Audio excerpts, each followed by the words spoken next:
Bonjour à tous. Aujourd'hui, nous abordons le premier chapitre de première spécialité SVT, la transmission du patrimoine génétique chez les eucaryotes, avec donc la mitose et la méiose. Tout d'abord, quelques révisions du programme de seconde sur l'information génétique qui est portée par les chromosomes.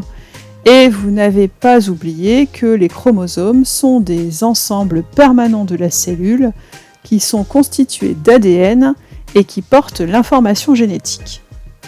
Cette information génétique, nous la retrouvons chez tous les êtres vivants. Elle est donc universelle sous forme de molécules d'ADN.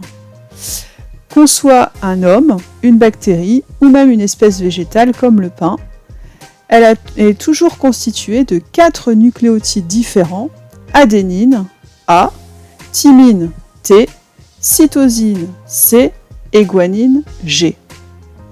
Le tout donc est bien organisé en une molécule d'ADN constituée de 2 brins complémentaires. Autre rappel, la notion de karyotype. Alors le karyotype est l'ensemble des chromosomes d'une cellule. Il existe 2 types de cellules, les cellules somatiques, qui sont toutes les cellules de notre corps, sauf les gamètes, et donc les gamètes, qui sont donc les spermatozoïdes ou les ovules, c'est-à-dire les cellules reproductrices.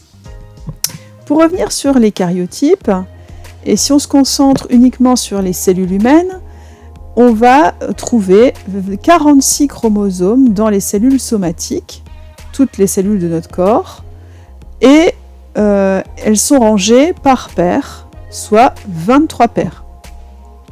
On dit que ce sont des cellules diploïdes, car ces chromosomes sont rangés par paire. Pour les cellules reproductrices, elles contiennent uniquement 23 chromosomes et n'ont pas de paire. On dit qu'elles sont haploïdes, et donc il n'y a pas de paire de chromosomes. Après ce rappel de seconde, on peut commencer notre chapitre de première spé avec en introduction le rappel du cycle de développement de l'être humain au niveau génétique.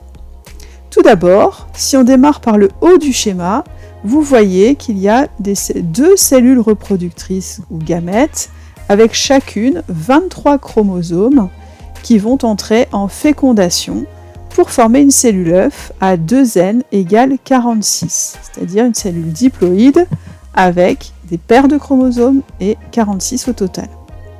Par la suite, cette cellule œuf va entrer en division, ce qu'on appelle la mitose, et ce pour devenir ensuite un embryon, puis un fœtus, et après la naissance, un enfant, et on va grandir ensuite pour uniquement réaliser des divisions cellulaires qu'on appelle mitose.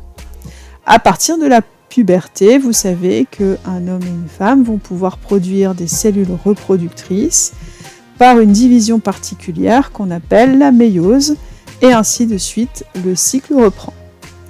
On peut alors se demander comment est assurée la conservation du bon nombre de chromosomes dans les cellules somatiques, et nous allons ainsi voir la mitose dans un premier temps.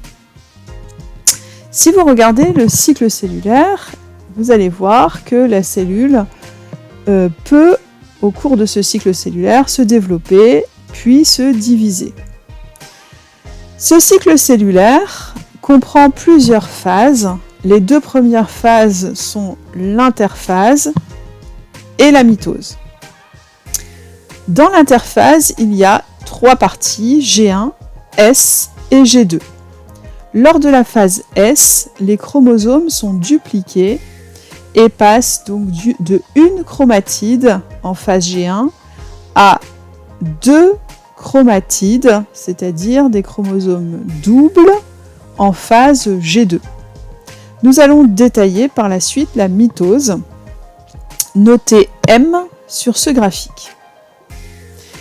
Il y a 4 phases à la mitose qu'il faut bien connaître par cœur et dans l'ordre.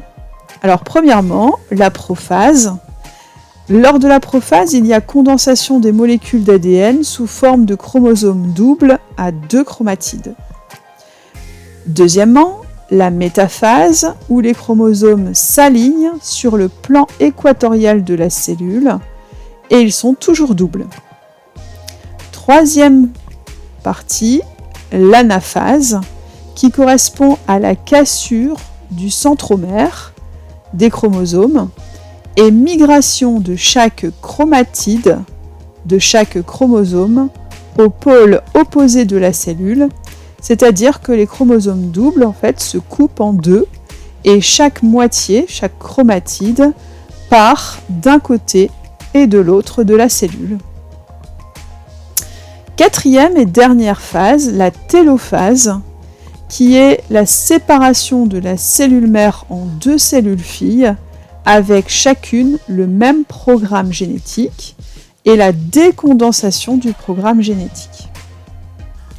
En bilan, on peut dire que la mitose est une reproduction conforme qui conserve le nombre de chromosomes et la diploïdie, c'est-à-dire qu'on va avoir toujours 46 chromosomes dans chacune des cellules, sauf que cette fois-ci, on aura des chromosomes simples au lieu d'avoir des chromosomes doubles.